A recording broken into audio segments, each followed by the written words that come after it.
The tragic death of South Africa's former ambassador to France, Nkosinathi Emmanuel Mthethwa, has sent shockwaves through the nation and the international community.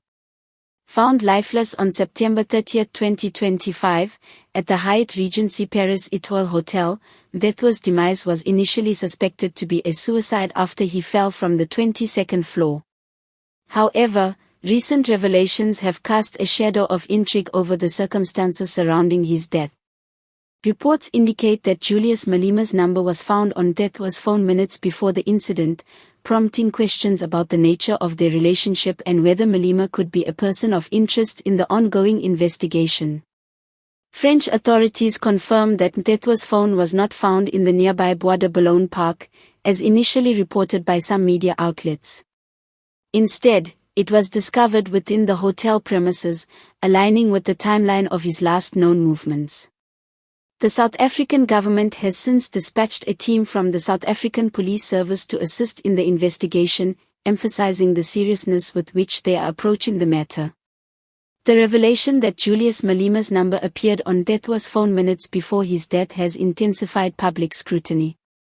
Malema, the leader of the Economic Freedom Fighters, EFF, is a prominent and often polarizing figure in South African politics. His relationship with Mthethwa, a senior member of the African National Congress (ANC), was not publicly known to be close, leading to speculation about the nature of their communication in the hours leading up to Mthethwa's death. At this stage, there is no concrete evidence to suggest that Julius Malema played any role in Mthethwa's death.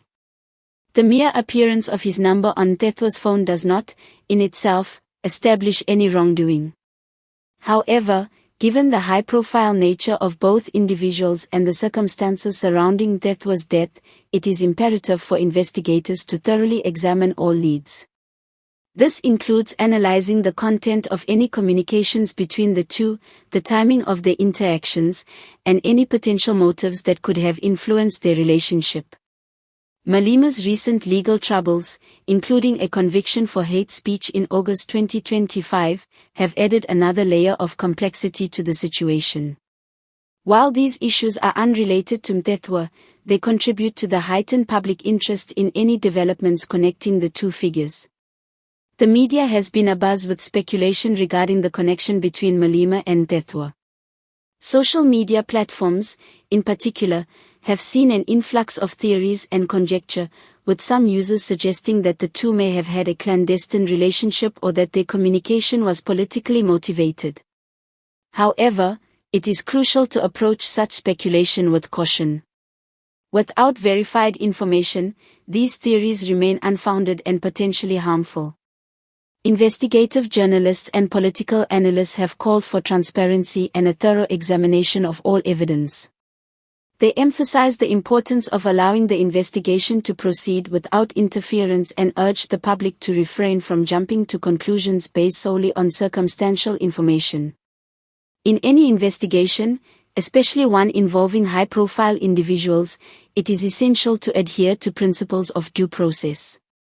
All persons are presumed innocent until proven guilty, and any allegations should be substantiated by credible evidence. The involvement of Julius Malema in this case should be considered within the context of the investigation and not as a presumption of guilt. The South African government and the French authorities must work collaboratively to uncover the truth behind Nathi Mthethwa's death. This includes examining all relevant communications, reviewing security footage, and considering all possible scenarios. Only through a comprehensive and impartial investigation can the circumstances surrounding his death be accurately determined. The discovery of Julius Malema's number on Nathi Mthethwa's phone minutes before his death has undoubtedly added a layer of intrigue to an already tragic event.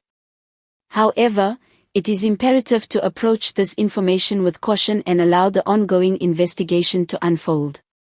Speculation and conjecture, while natural in such circumstances, should not overshadow the need for a thorough and unbiased examination of the facts.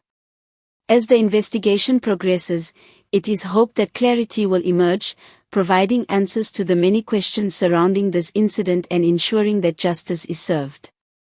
In the meantime, the public and media must exercise restraint, focusing on verified information and supporting the efforts of the authorities to uncover the truth. Only through a commitment to due process and factual reporting can the legacy of Nathi Mthethwa be honored and the integrity of the investigation be maintained.